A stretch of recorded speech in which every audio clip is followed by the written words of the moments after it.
Muito bem, nós estamos aqui para mais um programa nesse canal do YouTube, onde nós estamos gravando todo o Novo Testamento, capítulo por capítulo, verso por verso, livro por livro. E nós estamos em Atos, capítulo de número 12. Atos, capítulo de número 12, marca a divisão do livro de Atos, do capítulo 1 ao 12. O livro de Atos focaliza nas ações apostólicas de Pedro, e no livro de Atos, do capítulo 13 ao capítulo 28, depois vai focalizar em Paulo, né? O Saulo de Tarso, que era o grande perseguidor da igreja, e se converte. E aí, capítulo 13, nós vamos ter a chamada dele para a obra missionária, e vai focalizar então em todo o capítulo em Paulo. Capítulo 12 de Atos também já se passaram alguns anos. Nós vamos ter a morte do primeiro apóstolo. No capítulo 7, nós tivemos a morte do primeiro mártir da igreja, que foi Estevão. Estevão era diácono, Estevão não era apóstolo. Mas agora dos 12, nós vamos ter a morte do primeiro. E ele vai ser Tiago, irmão de João. E isso que nós vamos ler aqui, nós vamos ver que se deu no ano 44, pelo Herodes Agripa I. Jesus morre no ano 30 do nosso calendário, 29 e 30, depende da cronologia bíblica. Nós vamos ter a conversão de Saulo entre o ano 32 a 34, a perseguição da igreja até então era apenas a religiosa. Os judeus perseguiam os cristãos. Essa perseguição se deu ferozmente pelas ações de Saulo de Tarso, mas Saulo se converte no ano 34. E agora passam-se 10 anos, né? E nós estamos já no ano 44, Atos capítulo 12, isso se dá no ano 44. Houve uma grande fome em Jerusalém, e aí Herodes, o rei, decide culpar já os cristãos pela fome que está acontecendo em Jerusalém. E ele vai mandar matar a Tiago, irmão de João. Então, Tiago é o primeiro apóstolo que morre dos 12, não é? Nós vamos ter até o ano 64, mas todos os outros vão morrer. Num período de 20 anos, do ano 44 ao ano 64, vão acabar morrendo todos os apóstolos, inclusive Pedro, que vai ser a mando de Nero, que vai acabar mandando matar a Pedro. E Paulo também, ele manda martirizar os dois. Mas aqui nós temos Herodes Agripa I, que vai mandar matar a Tiago. Então, vamos começar a ler Atos capítulo 12. Por aquele mesmo tempo, o rei Herodes estendeu as mãos sobre alguns da igreja para os maltratar. Note que aqui a perseguição da igreja já agora começa a ser política por parte do rei Herodes Agripa I. Nós vamos também ter, no final desse capítulo 12, né, nós vamos ter que a morte do próprio Herodes Agripa I. Então ele manda matar Tiago, mas no final desse capítulo ele mesmo acaba morrendo, ferido pela mão de um anjo, não é? Foi uma certa resposta de Deus, mas ao mesmo tempo nós vamos ver que a morte dele é atribuída pelo fato de ele não glorificar a Deus e tomar uma posição arrogante diante de Deus. Então o capítulo 12 é muito interessante do livro de Atos, marca, como eu disse, uma divisão do livro, né? Podemos dividir de capítulo 1 ao 12, as ações de Pedro, e depois capítulo 13 a 28, as ações de Paulo. Apesar que no capítulo 1 a 12 nós também temos também Felipe, Estevão, as ações desses dois diáconos, né? Então, basicamente, Atos nos conta ações de dois diáconos, Estevão e Felipe, e ações de dois apóstolos, a Pedro, capítulo 1 ao 12, Pedro, e capítulo 13 a 28, Paulo. Muito bem, vamos então estudar esse capítulo. Por aquele mesmo tempo, o rei Herodes estendeu a mão sobre alguns da igreja para os maltratar, e matou à espada Tiago, irmão de João. Esse Tiago é filho de Zebedeu, e foi, como nós dissemos, o primeiro apóstolo a morrer por sua fé. Foi decapitado, matado à espada, quer dizer que a sua cabeça foi decapitada por ordem do rei Herodes Agripa I. Isso se deu por volta do ano 44 da nossa era, 14, 15 anos depois da morte de Cristo, Herodes morre. 20 anos mais tarde, Pedro também vai, apesar que ele queria também entregar a Pedro. Diz assim, e vendo que isso agradara aos judeus, continuou, mandou prender também a Pedro. Agora ele prende um dos líderes, não é, do cristianismo, a Pedro. E era os dias dos asmos. Nós estamos então na festa da Páscoa. Então olha só, Tiago morre no ano 44, ele assim que matou a Tiago, mandou prender a Pedro, era dia dos asmos, dia da festa da Páscoa, estava próxima, e havendo prendido, encerrou na prisão e entregou a 4 quarternos de soldado para que os guardasse, querendo apresentá-lo ao povo depois da Páscoa. Então Pedro já estava com a sua sentença de morte nessa Páscoa do ano 44. Diz que Herodes o prendeu, guardou com toda a segurança, 4 quarternas de soldados, significava que ficava 2 soldados com Pedro, um de cada lado, e mais 2 a portas. Quer dizer, Pedro era guardado com toda a segurança, e é importante Lucas escrever isso, a forma como Pedro estava sendo guardado, para ver que o milagre da soltura de Pedro é algo tremendo. Tinha 4, não era só a prisão que Pedro estava, mas ele estava preso na prisão e do lado dele havia 2 soldados e mais a porta mais 2 soldados, essas 4 quarternas soldados que o guardassem. Diz o verso 5, Pedro, pois, era guardado na prisão. Então Pedro estava preso.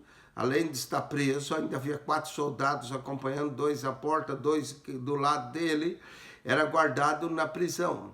Mas a igreja fazia contínua oração por ele a Deus. Então a igreja sabia que Pedro estava sentenciado, Herodes já tinha matado a Tiago, e Pedro é o próximo aqui da lista, não é? A igreja está fazendo contínua oração. Uma coisa interessante é que Tiago é irmão de João. Tiago é o primeiro apóstolo a morrer e João é o último apóstolo a morrer. João é o que vai sobreviver. A partir do ano 64, depois da morte de Pedro e Paulo por Nero, né? Os outros também vão acabar morrendo, todos os outros apóstolos. O último apóstolo que morre é João. Tiago, seu irmão, primeiro. João vai morrer lá pelo ano 96 da era cristã. Então, Pedro é guardado, a igreja fazia contínua oração por ele a Deus. Em tempos de perseguição, a igreja se dedicava à oração. Atos capítulo 2, verso 42, diz que a igreja de contínuo orava. Não é? Atos 3:1, Pedro e João subiam ao templo à hora da oração. Atos 4:24, quando eles foram ameaçados, eles oraram e disseram, Senhor, vê as ameaças que eles fazem. Atos agora 12:5-17, a igreja está orando. O que nós vemos no livro de Atos, nós vemos a pregação da igreja primitiva, mas nós também vemos a oração da igreja primitiva. Vemos a ação da igreja em oração a Deus. Por isso que eu gosto do livro de Atos, ele é o único no Novo Testamento. Ele é histórico, ele é eclesiológico, ele é pentecostal, ele é pneumatológico, ele é homilético, ele é hermenêutico, ele mostra teologia prática, teologia da oração. Então, Atos é uma riqueza, né? Ele é apologético e nós podemos encontrar 8 a 10 matérias no livro de Atos em termos teológicos, né? E ele é cristológico, com certeza também. Então, mostra que a prática da igreja é em orar. A igreja deve orar. É momentos de pressão, ore. Está em momentos de alívio, continue orando e louvando a Deus. Pedro, pois, era guardado, mas a igreja fazia contínua oração por ele a Deus. Alguém pergunta, será que adianta orar? Aqui é um texto claro, como a oração vai ter resposta, né? Os cristãos primitivos, eles eram fervorosos na oração. Eles também oravam unanimemente. Eles eram constantes também na oração. Eles oravam, faziam orações, crendo que Deus podia responder, e eram frutíferos em suas orações. E quando Herodes estava para o fazer, comparecer a Pedro, né? Pedro parece que já estava alguns dias preso, não é que ele foi preso já solto, Herodes o guardava, estava esperando após a Páscoa para o apresentar. Nessa mesma noite, na noite anterior, que Pedro iria ser oferecido, estava Pedro dormindo entre dois soldados. Note que ficava dois ligados com ele por cadeias, e as guardas diante da porta guardavam a prisão. Então a quartel de soldado era dois soldados e estavam ligados com Pedro, com cadeias. Então ele estava preso, das suas mãos, quem sabe pés, ligado aos soldados. Não tinha como Pedro, né, escapar. Tanto é que os soldados vão estar tranquilos e aproveitar para tirar uma soneca. E estava dois à porta, e parece que também Deus vai fazer cair um sono pesado sobre os soldados, um sono pesadíssimo mesmo, né? E quando Herodes estava para fazer comparecer naquela mesma noite, estava Pedro dormindo. Mas esse Pedro dormindo também é muito interessante. Imagine só, você sabe que no outro dia você vai ser sentenciado à morte. Será que você consegue dormir naquela noite? Pedro estava dormindo, estava tranquilo, estava confiado em Deus. A igreja orava por ele. Pedro dormia e os soldados também viram, o preso está dormindo, vamos tirar uma soneca. E acabaram dormindo, e Deus ainda fez cair um sono mais profundo nos soldados do que em Pedro. E havia dois soldados à porta, né? Estava Pedro dormindo entre dois soldados. Olha o detalhe que Lucas nos dá, ligado com duas cadeias. Então ele estava preso aos soldados, e os guardas diante da porta guardavam a prisão. E eis que sobreveio o anjo do Senhor, e resplandeceu uma luz na prisão, e tocando a Pedro no lado, o despertou. Note que o anjo veio, resplandeceu aquela grande luz, mas ninguém acordou, nem Pedro, nem os soldados, não é? Veio, resplandeceu uma luz, a prisão ficou clara no meio da noite pela presença do anjo. Aquela luz não serviu ainda para acordar a Pedro, né? Eu não sei, você está dormindo, alguém acende a luz, às vezes incomoda, a gente acorda. Mas aquela luz resplandeceu, e aí o anjo teve que tocar o lado de Pedro. Opa, tocou o lado, aí Pedro despertou, dizendo, levanta-te depressa. Aí Pedro vai levantar. Quando Pedro levanta, caíram-lhe das mãos as cadeias. Tudo, as cadeias abriram automaticamente. Assim que ele levanta, abriu-se as cadeias, cai-lhe da mão. Os soldados estão lá dormindo ainda. Disse-lhe o anjo, cinge-te e ata as tuas sandálias. Pedro estava até descalço, tranquilo, não é? Cinge-te, põe a sua veste aí, põe as tuas sandálias no pé, não é? Ata as tuas sandálias. Eu gosto desses detalhes que Lucas nos dá, né? Botar as sandálias no próprio pé. Eram sandálias de pescadores que eles usavam, normalmente se atavam ao pé. Ata as tuas sandálias, significa que Pedro estava até descalço, dormindo tranquilo, né? E cinge, ata as tuas sandálias. E ele o fez assim. Disse mais, lança as costas a tua capa e segue-me. Lá foi Pedro pegar a sua capa, lançar, né, a capa que protegia do frio, não é? Quem sabe ele estava coberto com a própria capa, era comum fazerem isso. Agora lança a tua capa às costas e segue-me. A princípio, Pedro está vendo tudo aquilo, aquela luz intensa, o anjo toca ali, acorda, mas o próprio Pedro está pensando, isso é um sonho, como é que isso está acontecendo, não é? E segue-me. E saindo seguia. E diz o verso 9, não sabia que era real o que estava sendo feito pelo anjo, mas cuidava que via alguma visão. Pedro já tinha visto visões antes, em Atos capítulo 10, diz que ele fugiu os sentidos, ele teve uma visão do lençol, ele pensou, eu estou tendo uma visão, que visão maravilhosa, isso aqui não pode ser real, levantar as cadeias, cair assim, eu pôr as minhas sandálias, jogar a capa, chegar perante os soldados da porta, não, isso deve ser imaginário, né? Isso não pode ser real.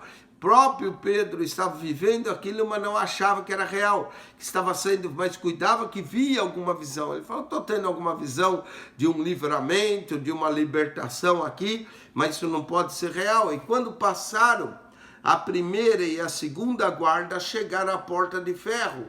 Eles vão passando pela primeira, chega a porta de ferro que dá para a cidade, a qual se lhe abriu por si mesmo, automático. Parece as portas de mercado, quando a gente vai, que a gente chega, abriu, né? Deus já tinha inventado isso há 2000 anos atrás. Olha só, eles vão chegando, portas de ferro, a porta abriu automaticamente. Aí que Pedro pensou, não, isso aí é uma visão, não é possível que isso seja real. E quando passaram a primeira, chegaram à porta de ferro que dá para a cidade, a qual se lhe abriu por si mesmo. E tendo saído, percorrer uma rua. E logo o anjo se apartou dele. Aí o anjo se apartou dele e Pedro então tornou em si. Aí Pedro caiu em si, que aquilo era real, que não era uma visão. O anjo se foi, aquela luz abrindo, aquela intensidade, clareando o caminho para ele. Quando ele viu, o anjo já se foi e se apartou dele. Essa é outra coisa que nós encontramos no livro de Atos, a ação dos anjos. Os anjos, nós podemos dizer que em Atos você também pode achar angiologia. Aliás, em todo o Evangelho de Lucas e no livro de Atos, nós vamos encontrar angiologia. Logo no primeiro capítulo do livro de Lucas, um anjo aparece a Zacarias, o anjo Gabriel. Depois o anjo Gabriel vai a Maria. No nascimento de Jesus, os anjos apareceram. Na ascensão de Jesus, 2 varões de branco aparecem. Os anjos têm uma ação constante. Os anjos também tiraram os apóstolos da prisão antes, não é? Abriram-lhe as cadeias, encontraram a cadeia toda fechada. Atos 4 e 5, nós vemos, eles estavam do lado de fora. E aqui, mesma coisa, o anjo apartou-se dele. E Pedro, então, verso 11, Pedro, tornando assim, disse, agora sei verdadeiramente que o Senhor enviou o seu anjo e me livrou da mão de Herodes. Herodes ia apresentá-lo, né? Eu nem sei o que aconteceu com os soldados, devem ter sido punidos. Como é que o Pedro desaparece dessa forma, não é? Da prisão. Agora sei verdadeiramente que o Senhor enviou o seu anjo e me livrou da mão de Herodes e de tudo que o povo dos judeus esperava. Foi um livramento na vida de Pedro, não é? Aí alguém pode perguntar assim, peraí, por que Deus livra Pedro e não livrou a Tiago? Não é? Surge essa pergunta. Aí alguns vão dizer, porque a igreja orava por Pedro, por Tiago não deu tempo de orar. Mas na verdade, se você pensar, os dois foram livres. Tiago foi livre de continuar vivendo nessa vida de sofrimento. Tiago, ao morrer, como Estevão, foi para a presença de Deus, morreu como mártir. Pedro não morre agora, 20 anos mais tarde, no ano 64, Pedro vai acabar morrendo por Nero. Diz que Pedro foi para ser crucificado, disse, não sou digno de morrer como meu Senhor, isso é a história que diz, a Bíblia não nos conta, e crucificaram de cabeça para baixo, não é? Então, Pedro não morre nessa ocasião, foi livre por uma ação de um anjo, e Tiago foi livre de continuar vivendo nesse mundo, sofrendo. Esse Tiago é o Tiago, irmão de João, filho de Zebedeu, né? Nós vamos ver o Tiago, irmão de Jesus, que é o líder da igreja, em Atos 15, ele vai aparecer, da igreja em Jerusalém. Então, nós vemos a ação libertadora de Deus nos dois casos. Um morreu e foi para a glória. O outro, Deus deixou porque ainda não era chegado sua hora e Deus quis mostrar a sua glória sobre Herodes, sobre o povo judeu, preservando a Simão Pedro de ter essa morte agora, nesse momento, não é? É importante entender isso, porque tem gente que diz, ai pastor, eu quase tive um acidente, eu estive no hospital, quase que eu morri, Deus me livrou. Livrou do quê? De ir para o céu? Não é? Nós pregamos que vamos para a glória, que iremos para a glória, e aí as pessoas, eu estava no hospital quase como uma irmã que ficou doente, o pastor foi visitar ela e disse, minha irmã, quase que a irmã foi morar com Jesus. Ela, graças a Deus que não fui, pastor. Como graças a Deus, não é? Porque ela estava dando graças a Deus que ela se livrou, não morreu. Mas, quando, Deus me livrou. Livrou do quê? De ir para o céu? Não é? Nós cremos que vamos para o céu. Tiago, Deus o livrou de continuar nesse mundo, foi para o céu. Pedro, Deus escolheu livrar da prisão e vai deixar Pedro mais um tempo aqui, não é? Então, mas Pedro vai dizer, o anjo do Senhor me livrou da mão de Herodes, livrou da mão de Herodes, não é? Não é que livrou da morte, a morte para o cristão é ganho, né? Paulo disse isso, para mim o viver é Cristo e o morrer é lucro. Filipenses capítulo 1, verso 21. Então, livrou da mão de Herodes e tudo que o povo dos judeus esperava. E considerando ele isso, foi à casa de Maria, mãe de João, aqui é João Marcos, não é? Essa Maria não é a Maria, mãe de Jesus, é a Maria, mãe de João Marcos, que tinha por sobrenome Marcos. Esse João Marcos é o escritor do Evangelho. Ele é sobrinho de Barnabé, algumas traduções de sobrinho, outra diz primo de Barnabé, companheiro de Paulo. Esse João Marcos que aparece aqui na história, ele também fez a primeira viagem missionária com Paulo e Barnabé e no meio da viagem abandonou-os. E aí vai ser a causa de discussão de Barnabé e Paulo, para que Barnabé queria levá-lo, Paulo não queria porque ele o abandonou, e aí eles vão ter uma discussão bem grande, e Paulo vai ir com Silas para o outro lado, e Barnabé acaba levando João Marcos, né? Barnabé fica com João Marcos, Paulo teve uma grande discussão, nós não temos nenhuma mais parte que diz que Barnabé e Saulo voltaram a estarem juntos, trabalhando, mas no final da vida de Paulo, ele passa uma carta dizendo de João Marcos que é muito útil para o ministério, não é? Então, João Marcos é novo, mas aqui é a primeira vez que ele é mencionado no livro de Atos. E ele é o escritor, como muita gente crê, ele foi discípulo também direto de Pedro, ele é o escritor do Evangelho de Marcos, que de acordo com Papias, Marcos, no seu evangelho, foi intérprete de Pedro. Pedro aqui contou, porque Marcos não andou diretamente com Jesus, não é? Então, e considerado ele, foi à casa de Maria, mãe de João, que tinha por sobrenome Marcos, que é o mesmo escritor do evangelho, onde muitos estavam reunidos e oravam. Amém? Então, note que isso aconteceu de madrugada. A igreja estava orando pela madrugada, não é? Nós, quando chamamos um culto de oração, pelas madrugadas, chamamos um culto de vigília, né? Onde abrimos mão de estarmos repousando, descansando, para buscar o Senhor, ou encontramos o descanso nosso em Deus através da oração. Muito bem, a igreja estava reunida orando. É interessante notar isso no verso 5, a igreja fazia contínua oração por ele a Deus. Quer dizer, quando Pedro foi lá na casa de Maria, mãe de João Marcos, que a igreja estava reunindo orando, estava orando por Pedro. E batendo Pedro à porta do pátio, né? As casas tinham um pátio antes. Pedro foi, tinha uma porta, bateu lá na porta do pátio, era um tipo portão, que os muros eram altos. Lá está Pedro batendo à porta do pátio e está lá batendo. Uma menina chamada Rod saiu a escutar, uma que estava mais distraída, né? Porque a igreja estava orando, sabe? Eles oravam alto a Deus, clamando, e aí aquela porta sendo batida, a menina talvez um pouquinho mais. Rod, menciona, ela só é mencionada aqui no livro de Atos. Essa menina, ela saiu, né? Uma menina chamada Rod saiu a escutar. Devia ter uns 12, 13 anos, uma adolescente. A menina saiu a escutar e conhecendo a voz de Pedro. Não é? Pedro, talvez ela fale, quem é que bate? Quem é que está aí batendo? E aí Pedro disse, sou eu. E conhecendo a voz de Pedro, de alegria, não abriu a porta.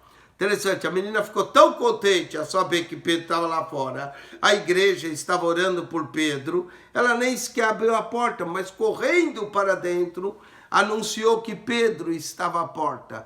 Imagine só a igreja orando, Senhor, tem misericórdia do nosso irmão Pedro, livra ele, Herodes vai matá-lo como já matou a Tiago, tem misericórdia, Senhor.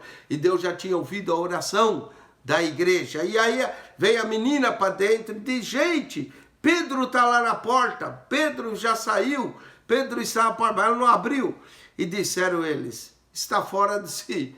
Ah, mas que coisa interessante, isso chega a ser cômico, não é? A igreja está orando para Deus livrar Pedro, Deus já ouviu, Deus mandou um anjo, tirou a Pedro, Pedro está lá fora batendo, quando a menina anuncia que Pedro está lá fora, disseram, ela está fora de si, não é? Está fora de ti. Se essa menina não está bem da cabeça, onde já se viu Pedro está lá fora, Pedro está preso, né? Mas ela afirmava que assim era.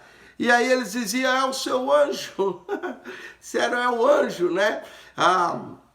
Talvez é daqui que surge a ideia que cada um de nós, e muitos judeus criam nisso, cada um de nós tem um anjo que nos acompanha, deram até o nome de o anjo da guarda. E aí, conforme estão batendo, disseram, é o seu anjo, é o anjo de Pedro que está batendo. Mas em vez de ir lá abrir a porta, não é?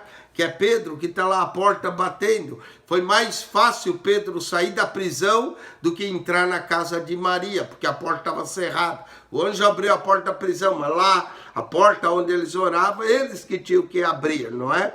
E lá está Pedro batendo a porta e vai lá eles olhar. Mas Pedro perseverava em bater. Tá vendo? Pedro está lá perseverando em bater. Eles estão pensando que é o anjo de Pedro. E quando abriram, viram-no e se espantaram. Interessante, eles oravam a Deus por Pedro. Quando Deus faz um milagre, eles não acreditam, não é? Eles ficam pasmos, eles ficam duvidando do que aconteceu. E não o esperavam. E Pedro teve que acenar com a mão, porque eles ficaram sentados, daqui a pouco ia acordar a cidade toda, e acenando com a mão para que se calasse, não é? Todos falavam ao mesmo tempo, contou-lhes como o Senhor o tirara da prisão.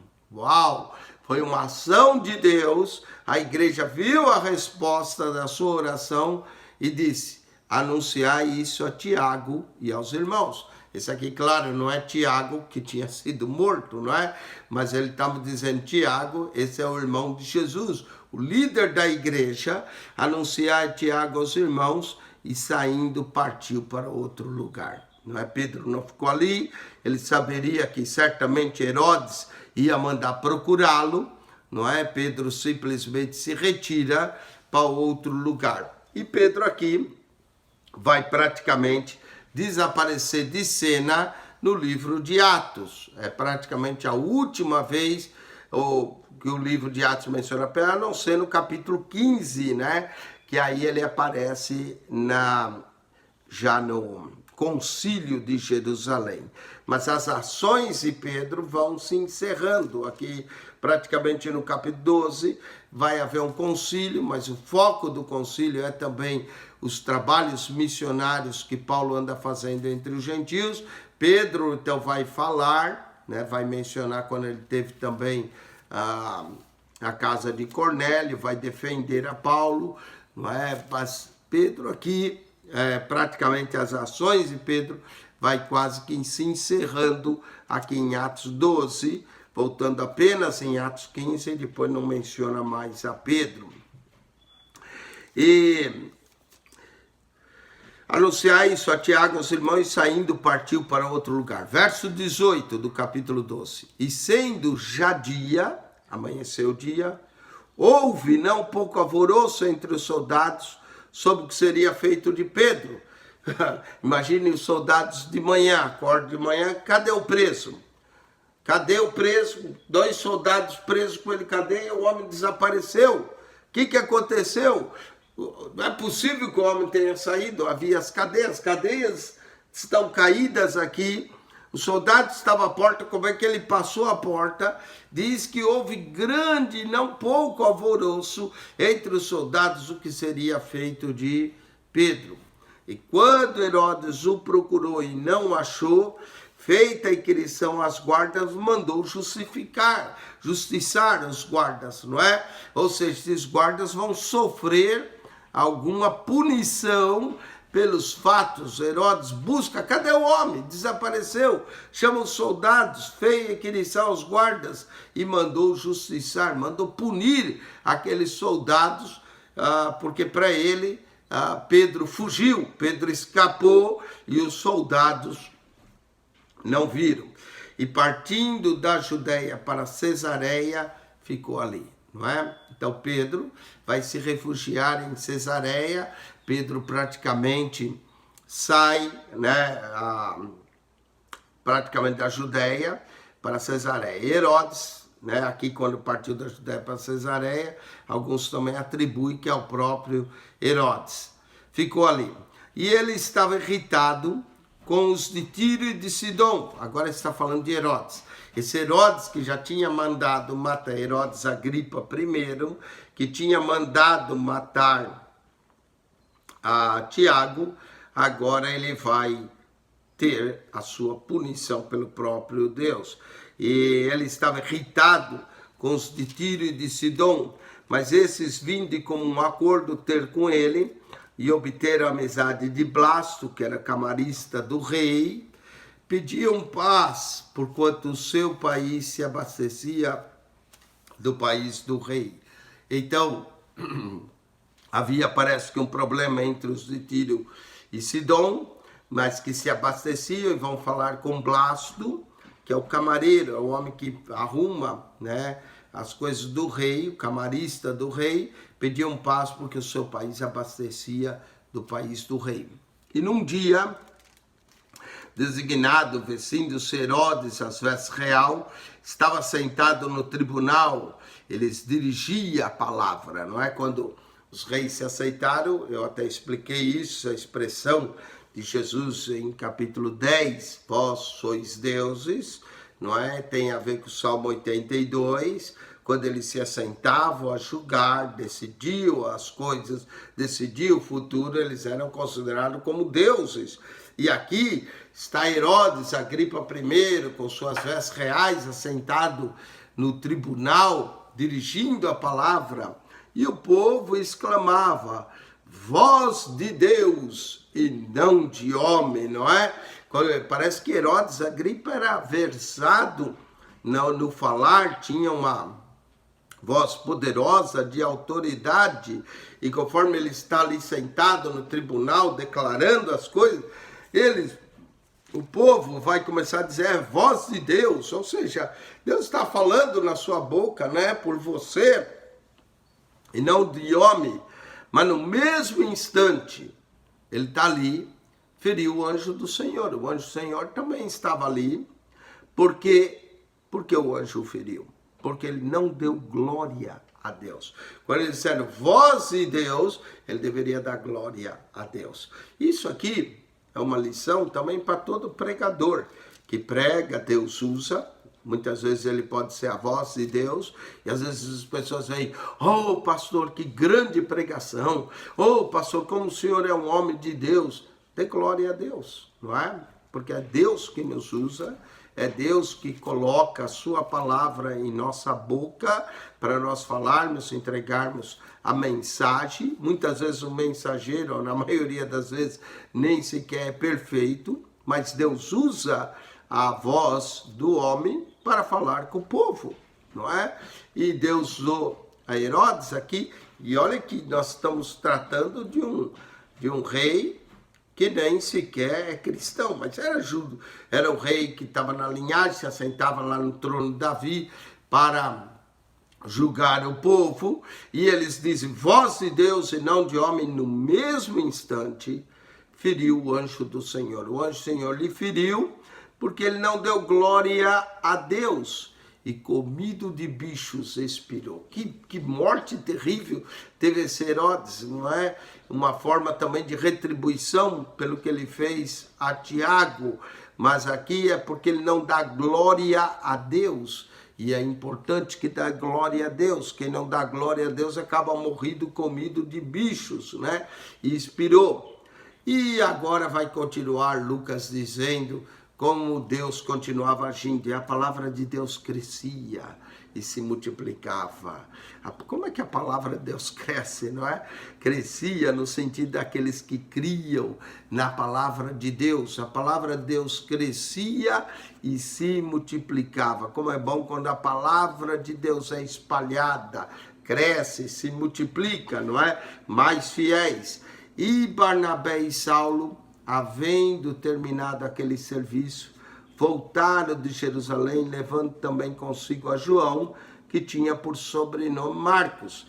Esse texto aqui nos mostra que Barnabé e Saulo foram a Jerusalém prestar um serviço a Deus, talvez uma adoração. Diz que Barnabé e Saulo, terminando aquele serviço, voltaram de Jerusalém, levando também consigo a João, que tinha por sobrenome Marcos. Parece um verso isolado, não é? Parece um verso que não está no contexto, está mais para o contexto do capítulo 13 do que propriamente para o contexto do capítulo 12. Mas o contexto do capítulo 12 termina assim, a palavra de Deus crescia e se multiplicava, e Barnabé e Saulo, havendo terminado aquele serviço, parece que foram a Jerusalém, voltaram de Jerusalém, levando também consigo a João, que tinha por sobrenome Marcos. Olha, note que João Marcos aparece pela primeira vez no verso 12, do capítulo 12, e agora ele aparece de novo no capítulo 25, nos relatando o que aconteceu, que ele vai com Barnabé e vai com Saulo, né, voltando consigo. Eles vão voltar para onde? Eles vão para a igreja de Antioquia da Síria. Então aqui já prepara para o que vai acontecer nos capítulos 13, 14 e 15, que eles vão falar no concílio de Jerusalém. Então o verso 25 termina com João Marcos acompanhando Barnabé e Saulo. Por Barnabé ser mencionado primeiro, ele era o líder. Ele era também, parece que talvez mais, que é um pouco mais de idade do que Saulo. Por isso ele é mencionado primeiro. Eles levam a João, que tinha por sobrenome Marcos, que é o escritor do Evangelho. E com isso acaba o capítulo 12. Nós voltamos a comentar no capítulo 13. Vamos ver a primeira viagem missionária de Paulo. Nós chamamos primeira viagem, mas é a obra que o Senhor tinha com Barnabé e Saulo. E eles vão sair de Antioquia da Síria para ir aos gentios, pregar e anunciar a palavra. Amém?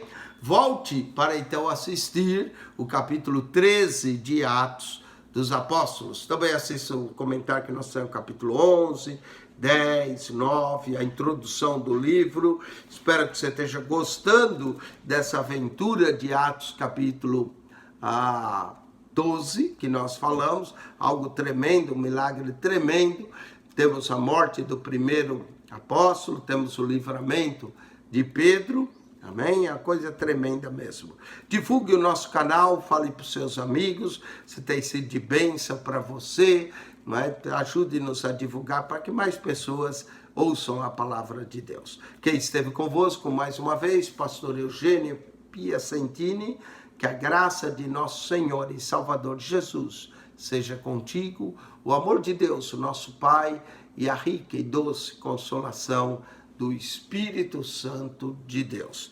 Deus vos abençoe ricamente em Cristo Jesus. Amém.